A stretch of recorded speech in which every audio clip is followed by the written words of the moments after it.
አቶ ቢኒያም እንኳን ደህና መጡ። እንኳን ደህና ቆያችሁ። እሺ ነገ የሚጀምረው የገቢ ማሰባሰቢያ አላማው ምንድነው? መርሃ ግብሩ ሲጠናቀቅ ለማሳካት ያቀዳችሁትስ ምንድነው የሚለውን ይንገሩ። እሺ በጣም አመሰግናለሁ። በዚህ አጋጣሚ በጎፋ ዞን በደረሰው አደጋ መቄዶንያ በጣም ማዘናችንን እንገልጻለን። ጋሞ ዞን እና ሁሉም የበኩሉን አስተዋጽኦ ማድረግ አለበት። እኛም እንደ መቄዶንያ የምንችለው እናደርጋለን።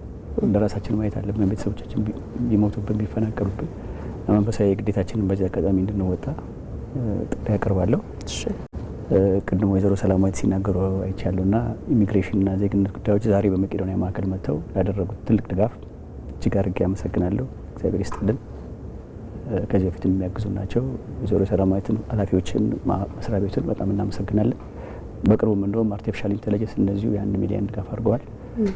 ሌሎችም የመንግስት መስሪያ ቤቶች በዚህ አጋጣሚ የሚያደርጉልን ድጋፍ ከልብ እያመሰገንኩኝ እንግዲህ መጋቢት 6 ነገ ነው። ነገ ከ10 ሰዓት ጀምሮ ፕሮግራሙ በመቄዶንያ ዩቲዩብ እና በሁሉም በብዙ ዩቲዩቦች በኢቲቪ ጨምሮ በኢቢሲ ይተላለፋል። የፕሮግራሙ ዓላማ ምንድነው?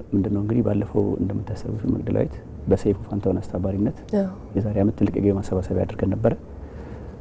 ከዛ ፕሮግራም በኋላ ብዙ ለውጦች በመቄዶንያ ያሉ በ12 ቅርንጫፎች ከፍተናል፣ በጣም ብዙ ቦታዎች። ከዛ ደግሞ የተገልጋዮች ቁጥርም ወደ 9000 ደርሷል። የተጀመረው ህንጻ አዲስ አበባ የፊኒሽንግ እቃዎች፣ ፈርኒቸር፣ የዋኛ ቤት እቃ ሟልተናል። በየክልሉም ወደ 14 ቦታዎች ግንባታዎች አሉ። ላሊበላ፣ ቅብሪዳር፣ ሻሸመኔ በርካታ ቦታዎችና እነዛንም እየሰራን ነውና አሁን ደግሞ እናደርገው የገቢ ማሰባሰቢያ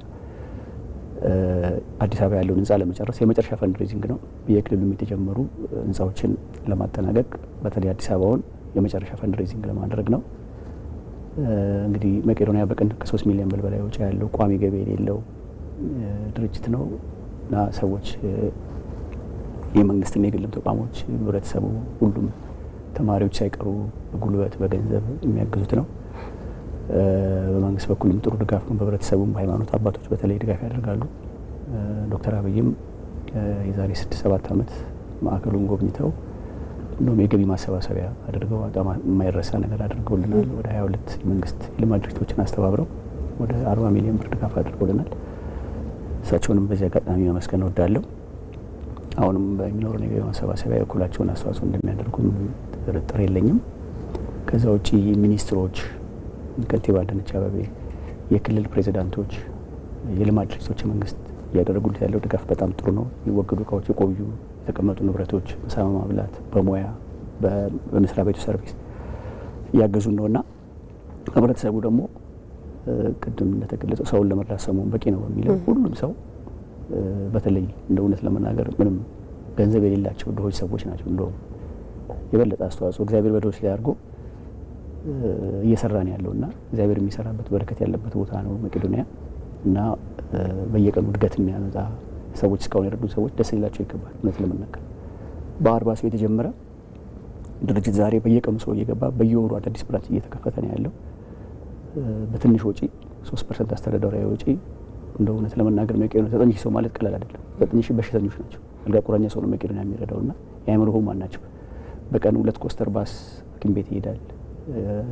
ያም አንሶ 2 ሚኒባስ እየጨመርን በየቀኑ ብዙ በሽተኞች እየተረዱ ነው ያሉት። ሰዎች ከአልጋ ቁራኛነት ደግሞ እየዳኑ ነው። የሚገርምሽ ትላንት አልጋ ላይ የነበሩ ዛሬ መሄድ የሚችሉ ሰዎች እና ሰዎች እርዳታ እንግዲህ እንደዚህ ነው የሚያደርገው።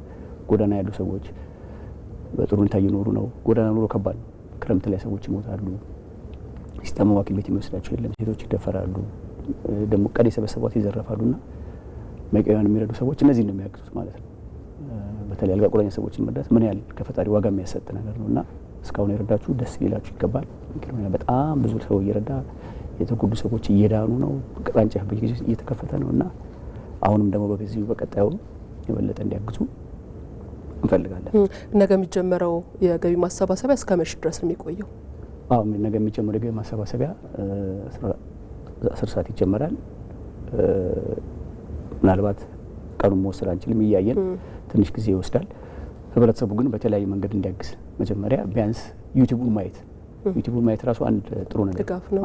ባለፈው ወንድማችን ሰይፉ ወደ 4 ሚሊዮን ብር በዛም ዩቲዩብ በማየት ብቻ አግኝቶ ለኛ አስረክቦናልና ዩቲዩቡን እንዲያዩ ሼር፣ ላይክ፣ ሰብስክራይብ እንዲያደርጉ በውጭ ነው ኩላቸውን ድጋፍ እንዲያደርጉ ባንክ አካውንታችን 7979 ነው ኢትዮጵያ ውጪ ደግሞ 0240938292 ነው። ተቋማት እንደ ተቋማት ሰራተኞች ደግሞ በራስ ማገዝ ይችላሉ። በተለይ የግል ትምህርት ቤቶች ሁሉም አሁን ለመቄዶንያ ለማገዝ አካውንት ከፍተው እያገዙ ነው። ተማሪዎች፣ ወላጆች በዛ እንዲያግዙ የሙያ ማህበራት፣ የሃይማኖት ማህበራት አሁን ባለፈው ዓመት አስታውሳለሁ ቤተክርስቲያኖች፣ መስጊዶች በጣም እያገዙ ነውና ይህን ድጋፋቸውን እንዲቀጥሉልን በአይነትም ማገዝ ይቻላል። በነገራችን አሁን በቅርቡ እኛ ጋር ሰርጋቸውን ያገሩ አቶ በላይ ከበደ የልጃቸውን ሰርግ አሁን አንድ ሲኖትራክ ጨረታ ላይ የሚደርሰዋልና ሌሎችም እንደዚሁ እንትኖች የሪል ስቴቶች ቤት በመስጠት ሌሎችም ኮንስትራክሽን የሚያመርቱ የኮንስትራክሽን እቃዎች፣ መኪናዎች በአይነት እንዲያግዙ መጥቶ ደግሞ ላይ ባውን ትዝ ይልሻል ባለፈው በሰይፉ አስተባባሪነት በርካታ ሰዎች አርቲስቶች፣ ታዋቂ ሰዎች እየቀረቡ ያደርጉ ነበርና የህዝቡን ያነሳሱልን ነበርና እነሱም እየመጡ እንዲያቀርቡልን በነገራችን ላይ ፕሮግራሙ እንዲቀርቡልን በእንግዳነት በመቄዶንያ ዩቲዩብ እና በሌሎች ነው። ስለዚህ ሁሉም ክፍት ነው ማለት ነው። ኮፒራይት ስለሌለ ዩቲዩበሮች፣ ቲክቶከሮች በሙሉ እየመጡ በኢቢሲ ይተላለፋል እየመጡ ላይቭ እንዲያስተላልፉ ኮፒራይት ስለሌለው ኮዱን ከኛ እየወሰዱ ማስቀረብ ይችላሉ። በዚህ አጋጣሚ ኢቢሲንም በጣም እናመሰግናለን። ኢቢሲ በነገራችን ላይ በጣም እያገዘና ያለው ሰራተኞች እያገዙ ነው። ኃላፊዎች አቶ ቢኒያምን በቅርቡ ማዋይተናል። የስራ ኃላፊዎች አብረን በፊትም የነበሩት ኃላፊዎች በጣም የበኩልን አስተዋጽኦ ማህበራዊ ግዴታውን የሚወጣ ተቋም ነው። በእርግጠኝነት ኢቢሲ ልናመሰግነው ፈልጋለሁ። መቄዶንያ የሚረዱ 9000 ሰዎች ሆነ 6ቱን ከተሞች ሌሎች ሚዲያዎች እያገዙ ነውና ህብረተሰቡ ድጋፉን እንዲቀጥል ምክንያቱም መቄዶንያ ሲያገዝ ከእግዚአብሔር ዋጋ ስለሚያገኝ የሚል መልእክት ነው። መልካም እንግዲህ የገቢ ማሰባሰቢያ የተሳካ እንዲሆን እኛም እንመኛለን። የኢቢሲም ድጋፍ እንደሚቀጥል ከወዲሁ ማሳወቅ እንፈልጋለን። የመቄዶንያ መስራች አቶ ቢኒያም በለጠ እናመሰግናለን። መልካም ምሽት ይሁንልዎት። እግዚአብሔር ይስጥልኝ። እሺ